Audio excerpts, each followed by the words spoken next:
할렐루야. 7월 8일 수요일 저녁 예배에 오신 분들 예수 그리스도의 이름으로 환영합니다. 우리 다 같이 사도신경으로 신앙 고백합니다. 나는 전능하신 아버지 하나님 천지의 창조주를 믿습니다. 나는 그의 유일하신 아들 우리 주 예수 그리스도를 믿습니다. 그는 성령으로 잉태되어 동정녀 마리에게서 나시고 본디오 빌라도에게 고난을 받아 십자가에 못 박혀 죽으시고 장사된 지 사흘 만에 죽은 자 가운데서 다시 살아나셨으며 하늘에 오르시어 전능하신 아버지 하나님 우편에 앉아 계시다가 거기로부터 살아있는 자와 죽은 자를 심판하러 오십니다. 나는 성령을 믿으며 거룩한 공교회와 성도의 교제와 죄를 용서받는 것과 몸의 부활과 영생을 믿습니다. 아멘.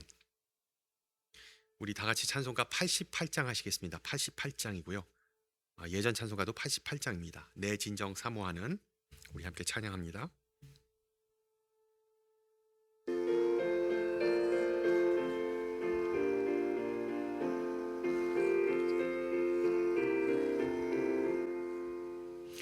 내 진정 사모하는 친구가 되시는 구주 예수님은 아름다워라. 산 밑에 백합화요 빛나는 새벽별 주님 형언할 길 아주 없도다. 내 맘이 아플 적에 큰 위로 되시며 나 외로울 때 좋은 친구라. 주는 저 산 밑에 백합 빛나는 새벽별 이 땅 위에 비길 것이 없도다. 내 맘의 모든 염려 이 세상 고락도 주님 항상 같이 하여 주시고 시험을 당할 때에 악마의 계교를 즉시 물리치사 나를 지키네. 온 세상 날 버려도 주 예수 안 버려 끝까지 나를 돌아보시니. 주는 저 산 밑에 백합 빛나는 새벽별 이 땅 위에 비길 것이 없도다. 내 맘을 다하여서 주님을 따르면 길이 길이 나를 사랑하리니.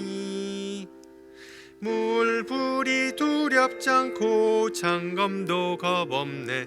주는 높은 산성 내 방패시라. 내 영혼 먹이시는 그네 누리고 나 친히 주를 뵙기 원하네.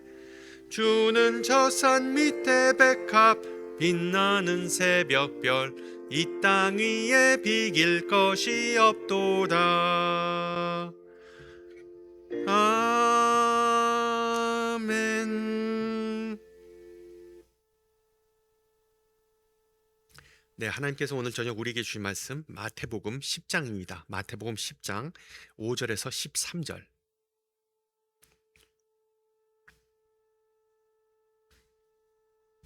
마태복음 10장 5절에서 13절 말씀을 받들어 봉독합니다. 예수께서 이 12를 내보내시며 명하여 이르시되 이방인의 길로도 가지 말고 사마리아인의 고을에도 들어가지 말고 오히려 이스라엘 집에 잃어버린 양에게로 가라. 가면서 전파하여 말하되 천국이 가까이 왔다 하고 병든 자를 고치며 죽은 자를 살리며 나병 환자를 깨끗하게 하며 귀신을 쫓아내되 너희가 거저받았으니 거저주라. 너희 전대에 금이나 은이나 동을 가지지 말고 여행을 위하여 배낭이나 두벌 옷이나 신이나 지팡이를 가지지 말라. 이는 일꾼이 자기의 먹을 것을 받는 것이 마땅함이라. 어떤 성이나 마을에 들어가든지 그 중에 합당한 자를 찾아내어 너희가 떠나기까지 거기서 머물라. 또 그 집에 들어가면서 평안하기를 빌라. 그 집이 이에 합당하면 너희 빈 평안이 거기 임할 것이요 만일 합당하지 아니하면 그 평안이 너희에게 돌아올 것이니라. 아멘. 지금으로부터 한 3년 전에, 그러니까 2023년 6월 9일에 독일에 있는 뉴렌베크에서 한 교회에서 약 300명의 사람들이 모여서 특별한 예배를 드렸습니다. 아주 특별한 예배였습니다. 인류 역사상 처음으로 생성형 AI가 전체 예배를 기획하고 인도하고 주도한 집도한 그런 예배였습니다. 그 예배를 드렸던 사람들의 반응은 대체로 비슷했다고 합니다. 뭐가 좀 부족하다. 그 AI가 만든 그 아바타, 그 캐릭터죠. 설교자는 그 화면에서 믿음이 성장하려면 열심히 기도하고 교회에 잘 나가야 합니다와 같은 그런 익숙한 말, 상투적인 말을 반복했기 때문이죠. 물론 3년 전이 그렇지만 지금은 또 어쩐지 모르고 또 앞으로는 어떻게 될지 모릅니다. 몇 년 뒤에는 AI 설교자가 이 실제 목회자와 거의 구별되지 않을 만큼 발전할지도 모르죠. 그렇다면 언젠가 저 같은 목사도 이제 더 이상 필요하지 않게 되어 조기 은퇴해야 하는 그런 날이 오게 될지도 모르겠습니다. 그러면 이런 변화를 걱정하는 사람은 저뿐만이 아니겠죠. 우리는 지금 소위 말하는 거대한 전환의 시대를 살아가고 있습니다. 즉 AI 혁명은 일의 미래에 대한, 우리 업종에 대한, 우리 비즈니스에 대한 미래에 대한 불안을 키우고 있으며, 그리고 실제로 많은 직업을 위협하고 있죠. 그 대표적인 예가 바로 소프트웨어 개발자들입니다. 코더. AI는 이제 놀라운 속도로 코드를 작성하고 프로그램을 만들고, 그리고 또한 오류, 버그를 또 잡아냅니다. 그래서 어느 IT 기업 대표는 이렇게 말했다고 합니다. AI는 잠을 자지 않는 인턴이다. 식사 대신 전기만 제공해주면 된다. 고객 응대, 고객 서비스 분야도 빠르게 바뀌고 있습니다. AI가 모든 통화 기록과 이메일을 일일이 분석해 답변해 주면서 기업들은 인건비를 아주 크게 줄이고 있다고 하죠. 외식업도 예외가 아닙니다. 주방에서 어떤 로봇이 1시간에 500개의 식사를 만들 수 있는데, 그에 비해서 사람은 평균적으로 한 45개의 식사를 만든다고 합니다. 생산성 차이가 벌써 10배가 넘습니다. 또한 변호사, 작가, 연구원, 회계사와 같은 전문직조차 이제는 완전히 안전하다고 말하기 어렵습니다. 그래서 우리는 우리 자신의 미래뿐 아니라 우리 자녀들의 미래까지 걱정하게 되죠. 아이들이 자라났을 때 과연 이 잡 마켓은 세상 어떻게 될지, 어떤 세상이 펼쳐질지, 어떤 직업이 살아남을지 참 궁금하기도 하고, 그리고 두렵기도 합니다. 이와는 다른 목소리를 내는 유명인들도 있죠. 빌 게이츠나 앨런 머스크 같은 이들은 이 AI가 결코 인간을 완전히 대체할 수 없는 영역이 있다고 말합니다. 의료, 교육, 건설 같은 분야입니다. 의료, 교육, 건설. 예를 들어서 AI는 아직 간호사 아니면 의사를 대체해서 주사를 놓을 수 없죠. 예. 그리고 AI는 집 한 채를 스스로 지을 수 없습니다. 예. 그리고 또한 학교에서 교과 과정을 따라가지 못하는 어려움을 겪는 학생들을 제대로 케어할 수 없기 때문입니다. 그리고 이것은 단순한 어떤 낙관론만은 아닙니다. 실제 연구도 이를 뒷받침합니다. 몇 년 전에 MIT 연구진은 이 자동화, 컴퓨터화가 쉽게 대체하지 못하는 인간 고유의 능력을 연구했고, 그 모든 것을 다 합하여서 EPOCH이라는 이름으로 정의했습니다. EPOC이 과연 뭘까요? 약자인데요. 여기서 E는 공감, empathy입니다. 그리고 P는 임재, presence. O는 의견, opinion, 즉 윤리적 분별력을 뜻합니다. 그리고 이 C는 창의성, creativity. 그리고 마지막으로 이 H는 hope, 소망입니다. 그리고 연구자들은 직업마다 이런 5가지 요소가 얼마나 필요한지를 평가해 입학 점수를 매겼답니다. 그리고 결과는 흥미로웠어요. 이 입학 점수가 높은 직업일수록 AI의 영향을 덜 받고 미래에 더 살아남을 가능성이 높다는 것입니다. 즉 인간의 고유 특징과 능력이 많이 요구되는 일일수록 미래에 쉽게 사라지지 않는다는 뜻이죠. 오늘 본문을 읽다 보면 흥미로운 사실을 발견하게 됩니다. 예수님은 이 12제자를 세상으로 보내시면서 마치 그들에게 이 입학의 자질을 가르치고 계신 것처럼 보인다는 것이죠. 실제로 그리스도의 제자가 된다는 것은 시대를 초월하는 능력을, 자격을, 경력을 갖추어가는 것이라고 볼 수 있습니다. 물론 예수님께서 사역하셨던 1세기에는 AI는 없었습니다. 하지만 잠시 제자들의 입장이 되어 생각해 보세요. 그들도 불확실한 미래를 살아야만 했습니다. 사람들에게 환영받지 못할 뿐 아니라 때로는 박해까지 감당해야 했습니다. 제자가 된다는 것은 그 어떤 직업보다도 불확실한 길을 걷는 것이었습니다. 그럼에도 불구하고 예수님은 제자들을 훈련시키실 때 특별한 기술이나 전문 지식부터 가르치지 않으셨습니다. 대신 그 어떤 시대에도 사라지지 않는 인간다움, 그 어떤 어려움 속에서도 사람을 살리고 세우는 그런 능력을 가르쳐 주셨습니다. 그래서 오늘 저녁에는 예수님께서 이 평범한 12사람을 어떻게 특별한 사도로 세워가셨는지를 이 입학을 통해서 한번 살펴보겠습니다. 먼저 마태복음 9장 36절을 보면 죄송합니다. 예수님께서 무리를 보고 목자 없는 양과 같이 고생하며 기진한 것을 보시고 불쌍히 여기셨다라고 기록합니다. 입학의 첫 번째 요소는 공감, empathy입니다. empathy. 예수님은 공감의 본을 가장 완전하게 보여주신 분이었습니다. 사람들의 고통을 보실 뿐만 아니라 그 고통을 마음 깊이 함께 느끼셨습니다. 공감 또는 긍휼이라는 단어에는 상당히 깊은 뜻이 담겨 있죠. empathy, 그 라틴어 어원을 보면 그 고통을 뜻하는 그 파시오와 함께를 뜻하는 컴이 쳐져 있습니다. 그러니까 empathy, compassion 똑같은 건데 이 파시오와 컴 이 두 개가 합쳐진 단어입니다. 말 그대로 함께 아파한다는 뜻입니다. 그래서 예수님의 긍휼은 단순한 동정이 아닙니다. 멀리 서서 아이고 저 사람 참 안타깝네라고 하는 그 정도가 아니라 그 아픔을 자신의 마음으로 품는 것입니다. 복음서를 보면 예수님의 긍휼은 언제나 실제 행동으로 이어졌죠. 병든 사람을 고치시고 배고픈 사람에게 먹이시고 상처 입은 사람을 회복시키셨습니다. 즉 예수님은 인간의 고통을 외면하지 않으셨습니다.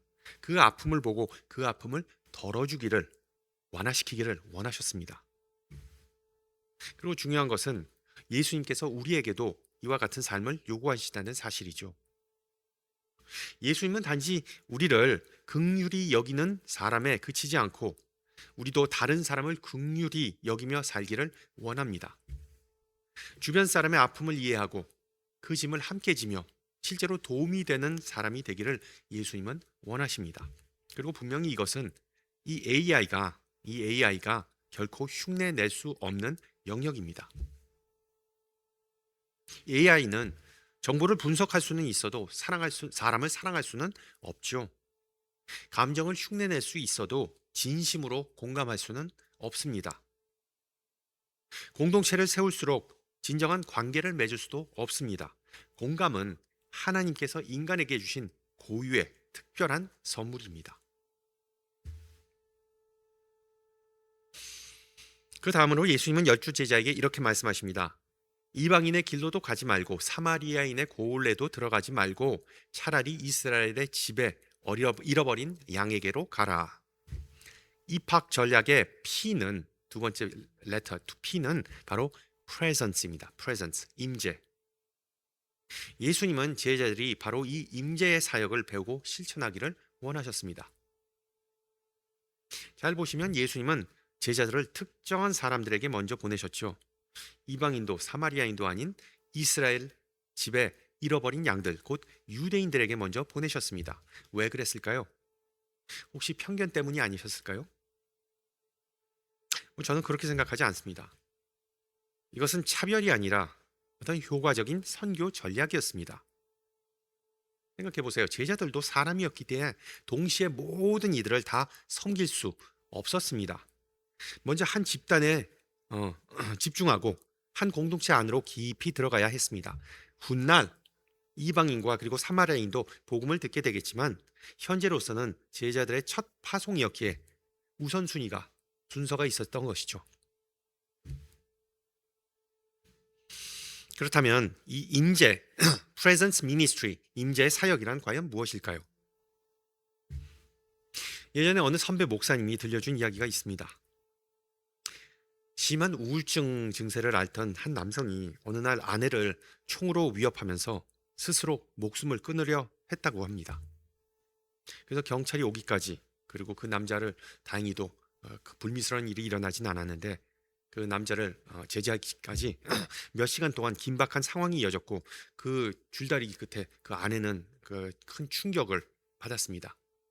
그리고 사건이 정리된 후에 그 목사님이 전화를 걸어서 그 여성도에게 안부를 물었습니다. 그 여성은 괜찮다며 마음을 추스르게 좀 혼자 있고 싶다고 말했답니다. 하지만 목사님은 그 목소리를 듣고 결코 괜찮지 않다는 것을 알아챘죠. 그래서 직접 그 즉시 집으로 찾아가서 많은 말도 하지 않고 그냥 그 여성 곁에 있어 주었다고 합니다. 잠깐 기도하고 그리고 함께 시간을 보냈습니다. 그리고 훗날 그 여성은 그 목사님의 그날의 방문이 자신이 받은 가장 큰 위로 중 하나였다라고 말했습니다. 그래서 그 목사님은 제게 이렇게 말했습니다. 때로는 사람들이 혼자 있고 싶다고 말해도 Leave me alone 이라고 말해도 사실은 누군가 곁에 있어 주기를 가장 필요로 할 때가 있다. 물론 우리 대부분은 그런 극단적인 상황을 겪지 않겠죠. 하지만 가장 기본적인 의미에서 임재, presence란 사람 곁에 있어주는 것입니다. 멀리서 그냥 구경하거나 멀리서 그냥 응원하는 것이 아니라 가까이 다가가 함께하는 것. 문자나 전화나 화면이 아니라 얼굴을 직접 마주하고 관심과 사랑을 표현하는 것입니다. 여러분, 코로나 팬데믹 기간을 한번 떠올려 보세요. 거의 1년 넘게 대면 예배가 불가능해 많은 교회들이 온라인 예배와 그리고 줌 성경 공부로 전환했죠. 당시로서는 꼭 필요한 선택이었지만 그것은 어디까지나 임시 방편이었지 교회의 본래 모습, 교회의 본래의 사역은 아니었습니다. 우리가 믿음 안에서 성장하고 그리스도의 사역에 참여하려면 우리는 이 임재, presence, ministry를 배워야 합니다. 즉 가까이 다가가고 사람들을 직접 만나고 얼굴을 마주해야 합니다. 실제로 이 교회라는 말 자체가 모임과 집회를 뜻합니다. 모임과 집회를 뜻합니다. 왜냐하면 헬라어 에클레시아는 문자 그대로 불러냄을 받은 사람들의 모임이라는 뜻입니다. 그러니 교회에 간다는 말은 단순히 어떤 건물에서 모이자, 어떤 건물에 간다라는 뜻이 아닙니다. 하나님께 부름받은 사람들이 한자리에 모여 서로 만나고 함께 예배하는 공동체에 참여한다는 뜻이죠.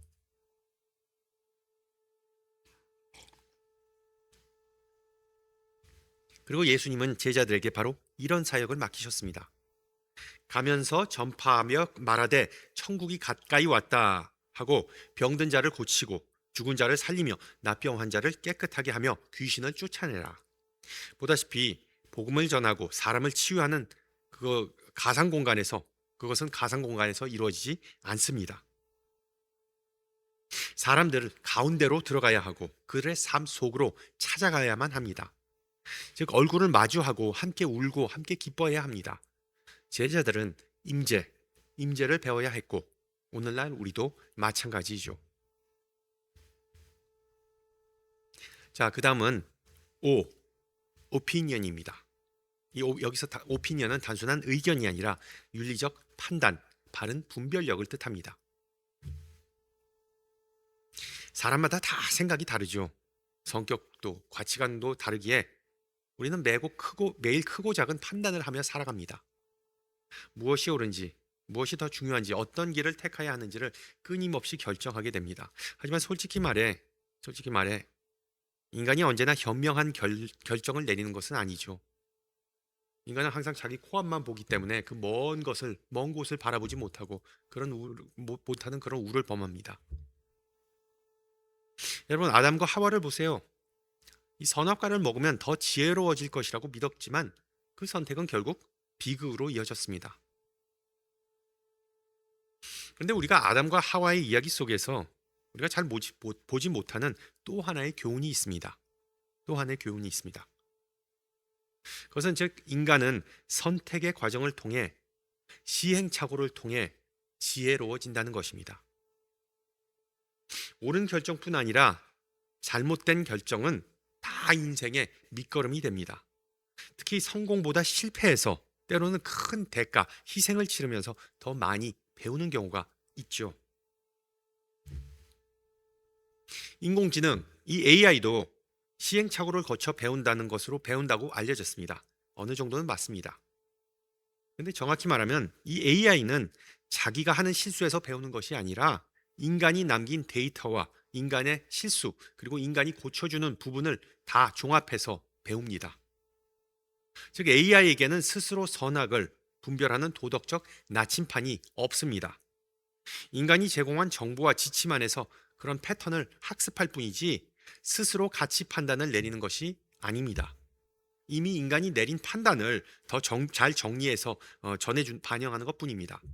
그런 의미에서 윤리적 판단은 여전히 인간의 몫입니다. AI는 그것을 할 수가 없습니다.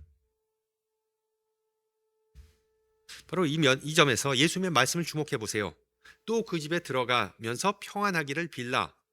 그 집이 이에 합당하면 너희 빈 평안이 거기 임할 것이요 만일 합당하지 아니하면 그 평안이 너희에게 돌아올 것이니라. 쉽게 말하면 만나는 사람과 자신이 처한 상황을 잘 분별하라는 말씀입니다. 예수님을 따르는 사람은 자신의 시간과 에너지를 어디에 쏟아야 할지 지혜롭게 판단해야 합니다. 무엇이 하나님을 기쁘게 할 것인지, 어디에 복음 문이 열려 있는지, 어디서 우리의 섬김이 받아들여질지 끊임없이 분별해야 한다는 것이죠. 동시에 예수님은 제자도의 본질은 거래가 아니라 주고받는 것이 아니라 관계라고 암시하십니다. 좋은 게 좋은 거지라는 마인드가 아니라 너희가 거저 받았으니 너희도 거저 주라 라고 하십니다. 하나님께서 우리에게 베푸신 은혜처럼 우리도 사람들과 신뢰의 관계를 맺으며 살아가야 합니다. 바로 그 관계를 통해 하나님 나라를 드러내고 복음을 전하게 되는 것이죠.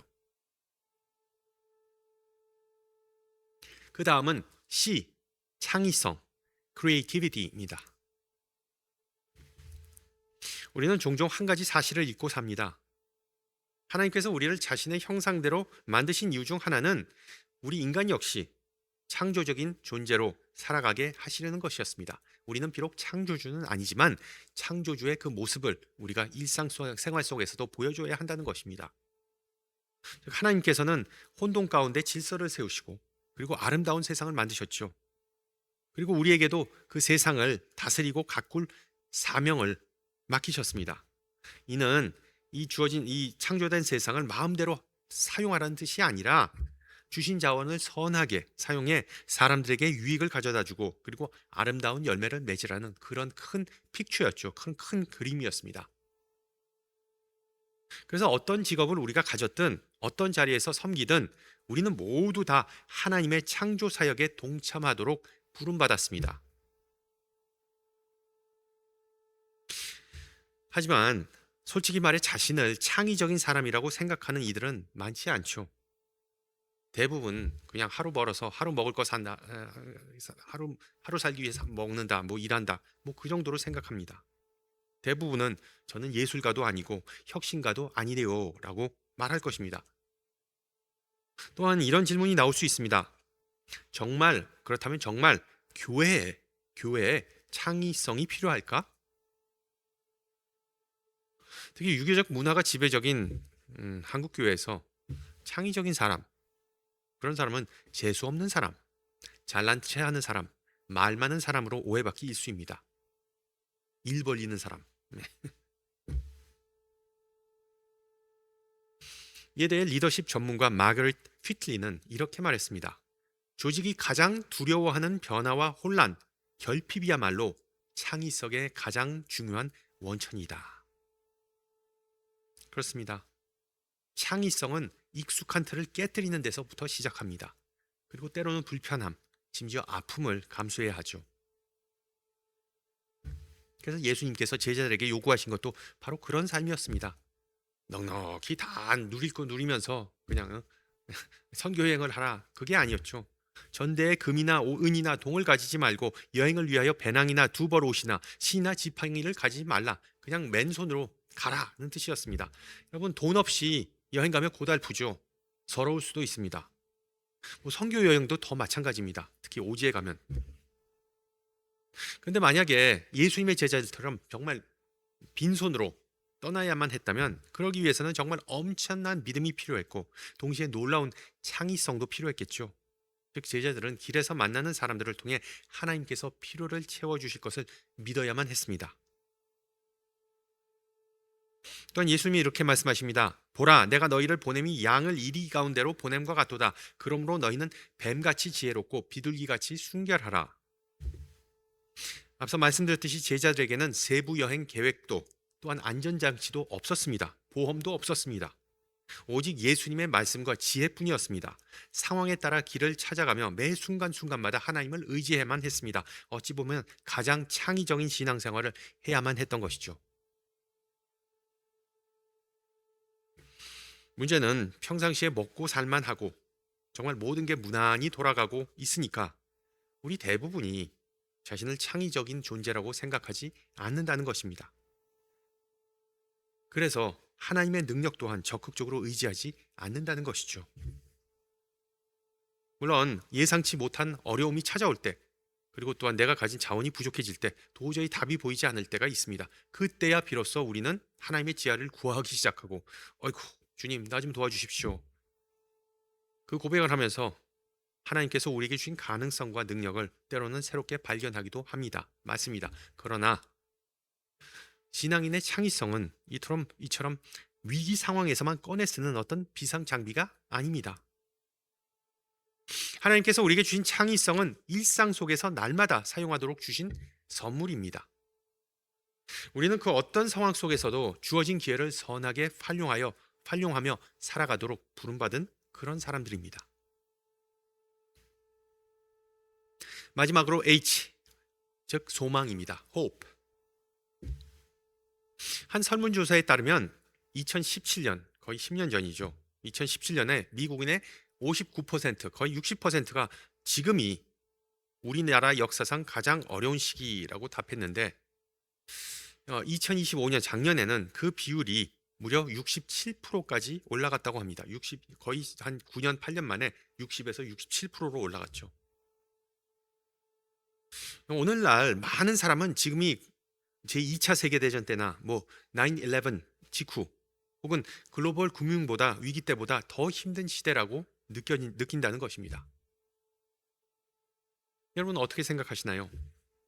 정말 지금이 역사상 가장 어려운 시대일까요? 사실 이런 현상은 인간의 심리와 관련이 있습니다. 심리학자들은 이것을 장밋빛 회상이라고 부릅니다. 즉 지나간 과거를 지금 상황보다 실제보다 더 좋게 기억하는 그런 인간의 성향이죠. 여러분 돌이켜 보면 예전 문제들이 현재 문제들보다 더 작았던, 더 마이너했던 것이 아닙니다. 다만 이미 다 지나가고 과거가 되었고 어느 정도 해결됐기에 지금 보면 그때가 그래도 훨씬 더 나았다, 훨씬 더 쉬웠다라고 느껴지는 것뿐입니다. 그러면서 우리가 항상 옛날 옛 시절을 그리워하고 회상하고 그런 게 그런 맥락에서 있죠. 그러나 예수의 제자들은 현재의 어려움보다 장차 임할 하나님의 나라를 바라보았습니다. 과거가 아니라 미래. 그때는 병든가가 고침받고 죽은 자가 살아나며 하나님의 나라가 이 땅에 임할 것을 보았습니다. 기대했습니다. 그래서 나중에 총독들과 왕들 앞에 끌려가서 또 두려워하지 않았습니다. 담대하게 전파했습니다. 자신들의 인생이 선하신 하나님의 손안에 꼭 붙잡혀 있음을 믿었기 때문이죠. 여러분은 어떠십니까? 예수님은 이렇게 말씀하셨습니다. 공중의 새를 보라. 심지도 않고 거두지도 않고 창고에 모아들이지도 아니하되 너희 하늘 아버지께서 기르시나니 너희는 이것들보다 귀하지 아니하느냐? 예수님을 따르는 사람은 이런 소망을 품고 사는 사람입니다. 우리는 미래를 두려워하며 살 필요가 없습니다. 어려움이 있고 반대가 있고 앞길이 보이지 않는 순간이 와도 하나님께서 여전히 우리 삶 가운데서 선한 일을 이루어 계시고 그리고 임재하신 presence, 그것을 믿기 때문이죠. 그래서 예수님은 이렇게도 말씀하셨습니다. 너희가 내 이름으로 말미암아 모든 사람에게 미움을 받을 것이나 끝까지 견디는 자는 구원을 얻으리라. 아멘. 이 약속은 오늘 우리에게도 똑같이 주어진 약속입니다. 그러면 우리는 낙심하지 않습니다. 소망을 간직합니다. 하나님께서 끝까지 우리를 붙잡으시기 때문입니다. 할렐루야.